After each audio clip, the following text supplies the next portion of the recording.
3 primeiros anos de vida.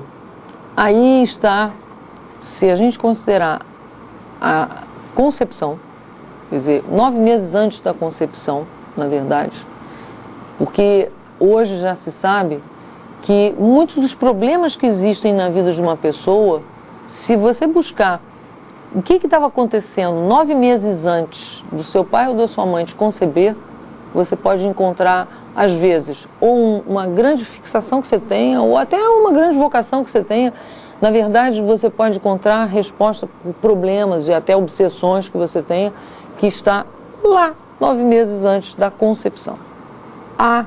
O centro mais fácil de ser situado, mais fácil de ser plenamente observável, seria o momento mesmo da concepção. Quais são os valores que aconteceram ali? O que era importante ali? O que o seu pai estava vivendo, sua mãe estava vivendo? Então, dali, mais concretamente, durante a gestação, as emoções da sua mãe te ensinam. Lembrar que a educação, ela se dá por exemplo. Não adianta muito se falar muito. Na verdade, o que fica é o exemplo. Você quer ver um marcador muito interessante de maturidade de uma pessoa, quanto que ela conseguiu já na vida adulta estar diferente, com outros critérios e valores, é perguntar para ela qual é a dieta dela. Se ela diz, eu não como isso, aí você pergunta para ela, mas algum dia você já comeu? E ela diz, não, eu não. Na verdade, ela está vivendo a interdição ainda dos hábitos alimentares da mãe. Então, significa, de uma forma muito grosseira, uma maneira de dizer que essa pessoa ainda está com muitos vínculos com a sua mãe. Não obstante estar com 20, 30, 40 anos. Né? Então, é importante que um dia você se recrie. Né? Mas é lógico que você vai se recriar com muito mais se você tiver um farto embasamento amoroso. Então, o contato com a mãe ajuda, inclusive, a evitar a morte súbita. Logo quando uma criança nasce, ela, como ficou respirando de um outro jeito dentro do útero, ela, quando está dormindo sono profundo, ela esquece de respirar. Quando você botava a criança no bercinho, isso era mais fácil. Agora, a orientação é coloque o bebê na cama. Muito frequentemente as pessoas dizem, mas se colocar na cama, eu vou matar, eu vou esmagar a criança. E sempre lembrar que leão, elefante, ninguém esmaga filhote. Então, isso não acontece por uma razão completamente instintiva, né? Mas uma coisa é certa, tanto faz o corpo de quem for, se do pai se da mãe, se a criança está respirando e para de respirar, mas esse aqui, que nem aquele fenômeno do diapasão que você percute e volta, né? Aí dá o mesmo som aqui. Então, de novo, a criança volta a respirar. Isso é uma coisa muito importante. O vínculo mãe-filho é fundamental para o equilíbrio motor, para a inteligência cognitiva, emocional e social. A lactação deve ser o mais imediato possível, ainda logo que a criança nasceu. O contato mãe-filho ajuda na regulação da glicemia, da glicose no sangue na primeira hora e um pouco depois também. E o modo como a criança nasce vai mudar, com certeza vai mudar, se é cesárea, se é parto normal, vai mudar as condições neurofisiológicas, na verdade. Então, o contato físico permite um mecanismo também de termorregulação. Imagina, uma criança pode estar com uma febre e, no entanto, você bota no seu peito nu e a criança fica com a mesma temperatura que você. Rapidinho. Essa é uma coisa que acontece muito naturalmente, né? Então, prevenção contra comportamento violento, contra terceiros e contra si próprio. E a melhor sexualidade. Então, o recém-nascido, ele tem muitas capacidades. A capacidade de audição, o olfato, o paladar, a integração de sentidos. Se você botar uma chupeta que tem formatos triangulares, quadrangulares, a criança é capaz de escolher a imagem do quadrado e do triângulo que ela está vendo numa tela projetada. Então, toda essa percepção existe. E o sorriso? A criança só vai conseguir sorrir mesmo quando ela conseguir liberar toda a cortisona do estresse do parto. E é por isso que o Le Boyer falou sobre é possível nascer sorrindo, de acordo com você diminuir ao máximo o nível de estresse E ele tem um livro com as fotos dos bebês, não só sorrindo, mas nascendo com a mão aberta. A mão fechada ainda é estresse. A mão aberta num bebê já está mostrando que ele está relaxado. Ele pode ouvir música e pode se acalmar com música. Evidentemente que se a mãe ouviu música durante a gestação, a mesma música o acalma, com certeza. E quanto ao choro? A criança vai chorar de fome, de frio, de cólica, e isso pode ser relacionado a questões do estresse na casa, do estresse da mãe, e aí quando a criança está chorando, no fundo a gente socorre a mãe, porque aí ela se tranquiliza e tudo bem, mas também pode acontecer que, se é um menino, a gente vai ter que ver a sede do estresse no pai. Se é uma menina, a sede do estresse da mãe. E às vezes, não é naquele momento. Acontece que você vai perguntar o que foi que aconteceu para a mãe, portanto para a avó, de um ou de outro, o que foi que aconteceu quando estava com 2 meses. E aí sempre você vai descobrir que uma coisa estava acontecendo. Aí é como se a criança começa a ter angústia e cólica, a criança materializa no seu corpo os problemas não resolvidos dos seus pais. As doenças que as crianças têm até 3 anos, busque sempre no pai, na mãe, a matriz. Se não nesse presente, naquilo que eles viveram na mesma data, né? Isso é uma coisa muito importante. A outra coisa é a dieta, lógico, não comer cebola, alguns legumes, uva, chocolate, café, álcool, ovos, nozes, alimentos cítricos, morangos, derivados de trigo e verduras cozidas ajudam. Ele tem capacidade de audição, coordenação motora, tato, dá para perceber textura, umidade, temperatura, pressão e dor, sobretudo dor, né? Isso é muito importante. O recém-nascido tem mais dor do que o adulto. O adulto ele consegue abstrair e conseguir suportar a dor. O recém-nascido vive a dor com uma forma absoluta. Em 87, como eu já tinha falado, o Anand percebeu a existência através de mensuração de hormônio, ele percebeu a existência de dor no recém-nascido. Então, até 87, a maior parte dos procedimentos médicos eram feitos no recém-nascido sem anestesia. O que se tinha o entendimento que o recém-nascido não sentia dor. Infelizmente, isso ainda continua, apesar da documentação existir, há muitos lugares que ainda isso continua a ser feito. Cerca de 2 milhões de mulheres são mutiladas genitalmente na África, todo ano.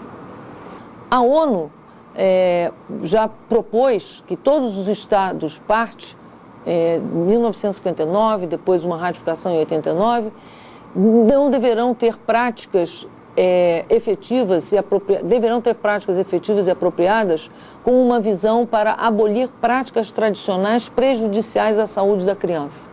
No fundo, todas as mutilações genitais são inaceitáveis. Ninguém é proprietário do corpo de um bebê e ele tem o direito de ter a saúde dele preservada. Nenhuma tradição justifica ou concepção estética justifica uma tão violenta agressão. É importante lembrar que os meninos que sofrem a circuncisão, no dia que eles são circuncisados, eles não querem nada com a mãe. No fundo, para eles, a vivência que eles têm é: você não me cuidou, você não foi capaz de estar comigo. E isso muito frequentemente desarrola mais adiante, lá na vida adulta, problemas de confiar numa figura feminina. Então, a natividade, essa possibilidade de estar integralmente pronta e apta a cuidar do seu filho é fundamental. Há uma coisa muito importante.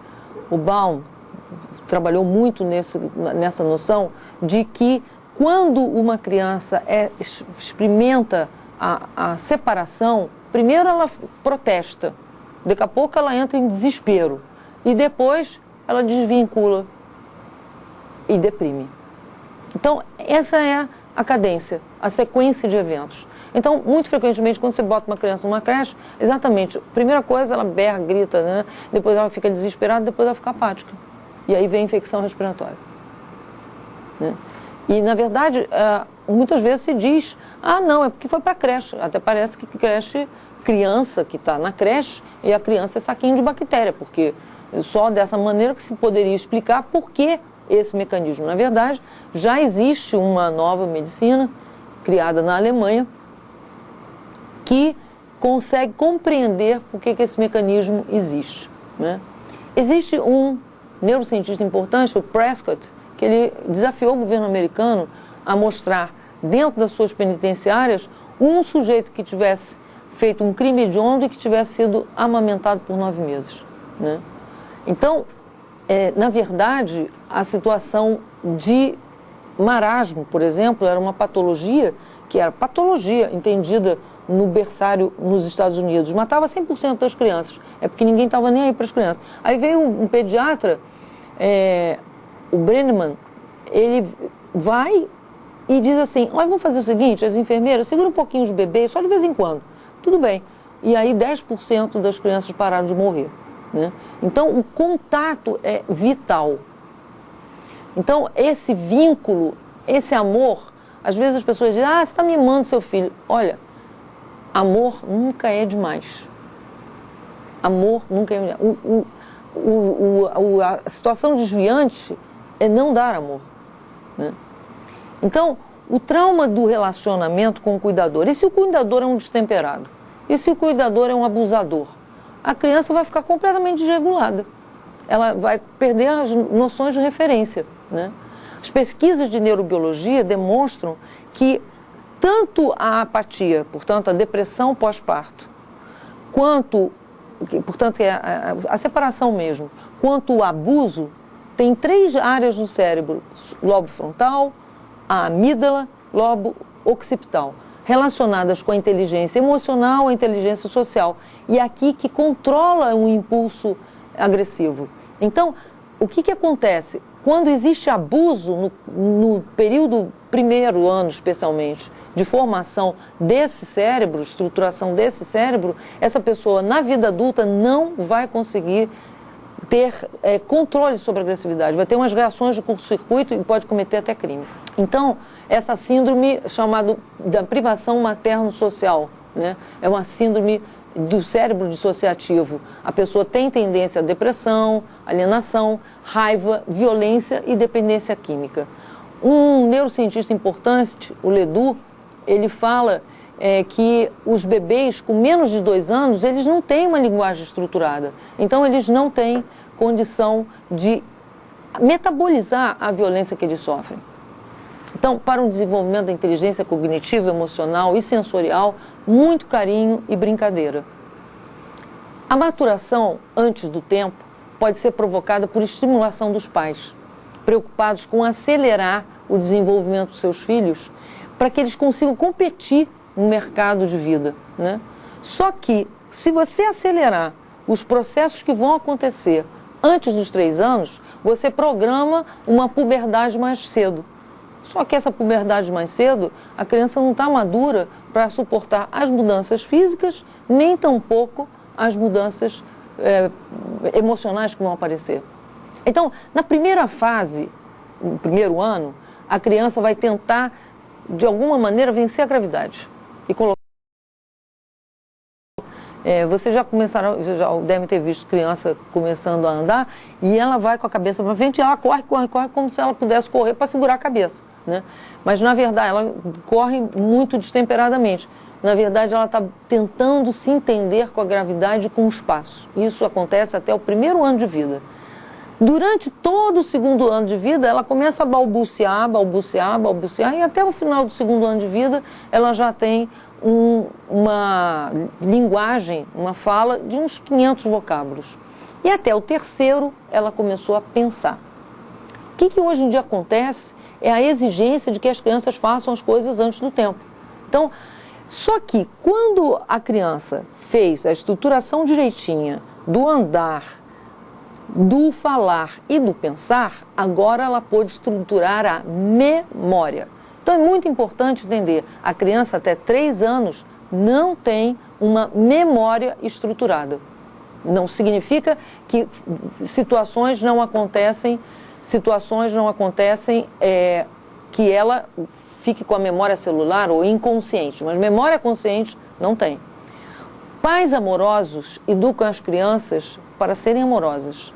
Pais coléricos, por exemplo, vão predispor essas crianças a terem problemas metabólicos na vida adulta. Vai ser um adulto de estrutura débil. A mesma coisa, pessoas que são muito apáticas, os filhos vão ser programados na vida adulta serem pessoas muito nervosas. As crianças, elas são bastante sensíveis às influências físicas, externas, morais e até mesmo o pensamento e a imaginação de quem está à volta. Então, acelerar é um problemão. Obrigar, por exemplo, com todo tipo de recurso que a criança ande, por exemplo, andador e outras coisas mais, vai trazer na vida adulta problemas osteoarticulares. Então, o começo do aprendizado, a criança que está começando a aprender a falar, uma coisa que ela não tem que ter no meio, à volta dela, é mentira ou pensamento confuso. Porque mais tarde isso programará a predisposição de ter problemas digestivos. E a mesma pensamento. Se você acelera demais a tentativa de fazer com que a criança pense, aprenda e etc, etc, fora do tempo, essa criança vai ter muitos problemas na vida, as tais doenças nervosas na vida adulta. O brinquedo, por favor, que seja de coisa natural. Algodão, pano, madeira, não plástico. Não só a gente vai estar ensinando, né, que não é a melhor coisa do planeta o petróleo, né, mas também é natural para a criança. Se vocês experimentem só dar um boneco de pano para uma criança, ela consegue, quando ela ainda nem tem condição de conseguir andar, ela bota de cabeça para baixo, ela bota de cabeça para cima, ela de alguma maneira se vê naquele boneco. O boneco que a estrutura plástica que se pensa que é bonito, essa não é uma estética agradável para a criança. Que nem a coisa que faz barulho, a criança, ela entende que o pai e a mãe acham que ela deve gostar daquilo, ela expressa um gostar. Mas se vocês observarem bem, a primeira impressão, ela chora, ela não gosta. Então, a coisa mais natural é o que é bom, né? Coisas da natureza é ótimo. A educação de valores. A grande educação de valores, ela se dá, evidentemente, desde a concepção. O temperamento irritadiço e arbitrário acaba plasmando muitos problemas pulmonares e circulatórios. As faculdades intelectuais não devem ser puxadas muito antes dos 4 e 5 anos, porque isso vai fazer essa criança não só ser materialista na vida adulta, mas também ter problemas de depósito de cálcio nas articulações e facilidade de arteriosclerose. Há um fato importante de lembrar: o primeiro trimestre da gravidez programa o fim da vida, mentalmente. O segundo trimestre programa a vida adulta. E o último trimestre, a infância. Então, essas coisas se reproduzem, se replicam, né? Então, se a gente quiser que o ser humano desenvolva uma capacidade de pensar, etc, etc, vamos dar conhecimentos sob abstração na época certa. O sono da criança é fundamental. Amor, a liberdade de movimentos, a criança precisa ter liberdade de movimentos e um aporte artístico. Se a mãe ouviu música clássica do hemisfério direito, né? Se ele vai ouvir essa mesma música no primeiro ano de vida, e se tem quadros importantes, reprodução de quadros importantes no quadro dele, aos 8 anos de idade vai ter maior capacidade de notação para cor e para som, que caracteriza um nível de padrão de capacidade de consciência superior, né? Então, e isso é o que importa, nós queremos seres conscientes no planeta, né? A ginástica imposta atrapalha tudo, nada de ginástica imposta para a criança. É importante entender que no primeiro setênio de vida, as coisas para a criança são entendidas pelo crivo de bom e mal. No segundo setênio, são entendidas como belo e feio. E aqui, então, e é por isso que uma das coisas que a gente fala, que é importante, a pedagogia do Rudolf Steiner, a mais antiga pedagogia e a mais estruturada pedagogia, porque teve o cuidado de ver o que eram as várias dimensões dos corpos da criança, o que a criança precisava, ela ensina que aqui, dos 7 aos 14 anos, você vai estudar, educar basicamente pela arte, porque é muito importante. E do próximo setênio, dos 14 aos 21, as coisas funcionam como justo e injusto. Então, uma coisa muito séria, muito grave, muito triste, é a situação que a Unicef vem denunciando. O Brasil, no ano 2000, porque depois passou a achar que esse tipo de estatística não deveria ser feita no país e tal, mas o fato é que a gente sabe que continua aumentando. No ano de 2000, eram 600 mil crianças abusadas. E veja bem, essa notificação não se faz na medida real do que acontece. Então, naquela época, nós tínhamos 169 milhões de habitantes. Depois, o segundo país do mundo era a Índia, com 450 mil crianças abusadas, numa população de 1 bilhão. Esse número continua crescendo. O Brasil é o recordista mundial do abuso. A gente sabe que há 200 anos atrás havia abuso de criança. Cada 4 crianças era abusada na Europa. Mas a nossa cultura, que vem de uma multiculturação, digamos assim, uma coisa multicultural, como isso era uma tradição na Europa e era uma tradição na África, só não era tradição para os povos indígenas brasileiros. Então houve uma intensificação desse padrão cultural, né? Por quê? Porque há uma lógica, o abusado é o abusador é o abusado. É questão de tempo. Quando foi que aconteceu? Então, há vários trabalhos já começando a acontecer nos Estados Unidos, e um dos mais importantes é o de Michigan, que foi levantado todo o custo, inclusive, que seria a prevenção da questão da criança ser abusada. E, na verdade, o custo para o Estado seria de 19 vezes menos se eles fizessem programas de auxílio. O abuso sexual infantil, ele é extremamente desorganizador, ele gera déficit de atenção, depressão, abuso de droga, automutilação, um monte de problemas, e é uma coisa que continua acontecendo de uma forma, infelizmente, epidêmica aqui no Brasil. Há dados importantes da psicohistória, só para a gente ter noção que, na verdade, agora é que a gente está podendo, com esses conhecimentos todos, dar um salto quântico como humanidade. Porque há sempre uma ideia de que antigamente era diferente. Só que não era, não. Na verdade, na Idade do Gelo, se praticava infanticídio entre 15% a 50% das crianças. No século XVIII, as metrópoles da Europa, de 20% a 25% das crianças eram abandonadas, né? Sendo que 1/3 ocorria na classe média, né? No século XVIII, um pediatra, o Cadogan, ao observar que as crianças amamentadas por suas mães eram mais saudáveis, começou a incentivar a prática de amamentação, porém as amas de leite só realmente desapareceram no século XX. No século XIV, na Europa, a criança era vista como um ser diabólico, que precisava ser adestrado para adquirir a forma humana. A ideia de amor de família e de amor materno só surge na literatura na França no século XVIII. Quer dizer, o trabalho escravo foi erradicado pelo Ato das Fábricas em 1874. E nos Estados Unidos o trabalho escravo foi abandonado em 1938. A consequência que houve durante séculos da prática de bandar crianças como se fossem múmias fez com que essas crianças fossem incapazes de reagir, quando adultas, diante de coisas que elas não concordavam, mas elas não conseguiam reagir. A Sociedade Protetora dos Animais nasceu primeiro que a Sociedade Protetora das Crianças. O primeiro playground aparece em 1855. Em 1948 é que as Nações Unidas fizeram a Declaração dos Direitos Humanos, mas só em 57, e basicamente firmado mesmo, em 59 é que apareceu a Declaração dos Direitos da Criança. E na verdade, em 69 é que a Suprema Corte Americana declarou que a criança era uma pessoa perante a Constituição Americana. Então, em 89, a Convenção dos Direitos da Criança não foi ratificada por 2 países, os Estados Unidos e a Somália. porque são países que se reservam a condição de praticar pena capital para criança, né?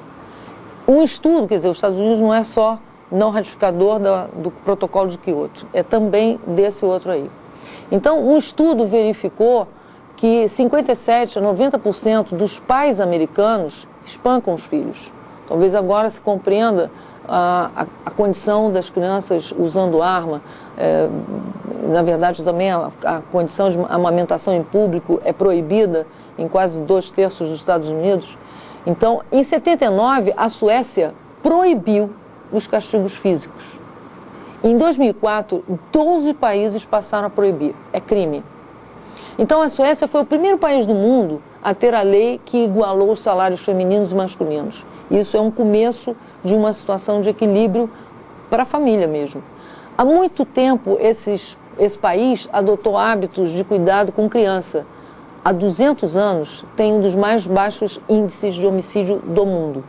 Em 79, promulgou o Código para Crianças, segundo o qual eles não podem sofrer castigos físicos ou passar por atos de humilhação. A morte de crianças por homicídio é 0 a 15 anos. Desde 79, o crime juvenil começou a cair, assim como o álcool, problemas de juventude e de drogas. Porque, na verdade, o que eles fizeram? Eles começaram a cuidar da gravidez. Eles começaram a cuidar da gestação. Eles começaram a aumentar a licença maternidade. 15 anos depois, eles que tinham índices impressionantes de crianças, jovens com 15, 16, 17 anos, problema de droga, suicídio, assassinato, violência na escola, eles baixaram, esses índices baixou a 0, né? Em 98, a licença maternidade passou a ser de 450 dias. Então, a Unicef considera que é importante que a criança esteja com a sua mãe os 3 primeiros anos de vida, ainda que reconheça um direito da creche. Na verdade, é aquela história, não é exatamente o direito da creche.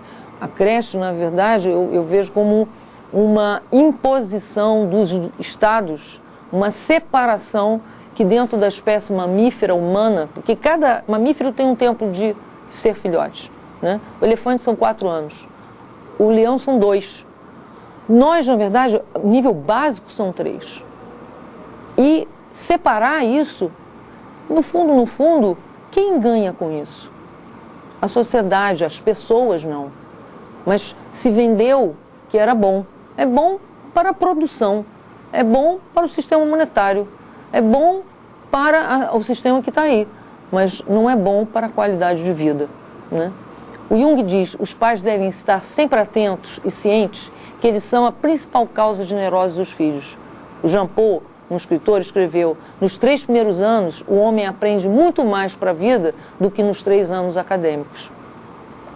Então, é importante o que eu vinha chamar de síndrome de Moisés, né? Existe um autor francês que fala de síndrome de Moisés falando do abandonado, a pessoa realmente adotada. Mas eu estou falando de síndrome de Moisés, essa coisa assim das mulheres tendo que deixar os seus filhos na creche, né? Que nem Moisés foi deixado lá no cestinho, essa coisa dessa perseguição de criança, que é uma verdade que ainda está hoje presente. Então, a outra situação é a TV. Ao terminar o ensino médio, um adolescente terá sido exposto a 18 mil assassinatos, a 800 suicídios a cada ano. A criança americana assiste em média 12 mil atos de violência, 14 mil referências a sexo e 1.000 violações. Quando tiverem chegado mais ou menos aos 70 anos, terão passado 7 anos da sua vida em frente à TV, além de terem desenvolvido minimamente sua imaginação na infância. E é importante entender que a TV, você para o olho e algumas partes do seu cérebro param de funcionar. Essa coisa da exposição ao objeto, como também o próprio computador, simplesmente há uma paralisia. Essa paralisia é um desastre a nível neurológico. Há uma história muito importante, a antropóloga Margaret Mead, ela foi para a ilha de Samoa e descobriu uma coisa. Ela nem naquele momento não percebeu o que ela tinha descoberto. Ela estava estudando a vida sexual de 2 tribos que existiam, os Arapés e os Mudungu. E o que elas viram? Ela viu que quando os arapestes engravidaram, eles faziam sexo para divertimento e sexo para fim de procriação. Quando a mulher ficava grávida, todo mundo ficava feliz, a tribo ficava feliz, ela era tratada como uma rainha. Quando então a criança nascia, a sociedade acha importantíssimo que a criança não chore. Então ela é amorosamente, absolutamente amorosamente tratada. O que acontece? Essa tribo não sabe o que é crime, não sabe o que é abuso sexual. Mas na mesma ilha, os Mundugur tinham outra prática. Entendia, quando uma mulher engravidava, aquilo era uma maldição.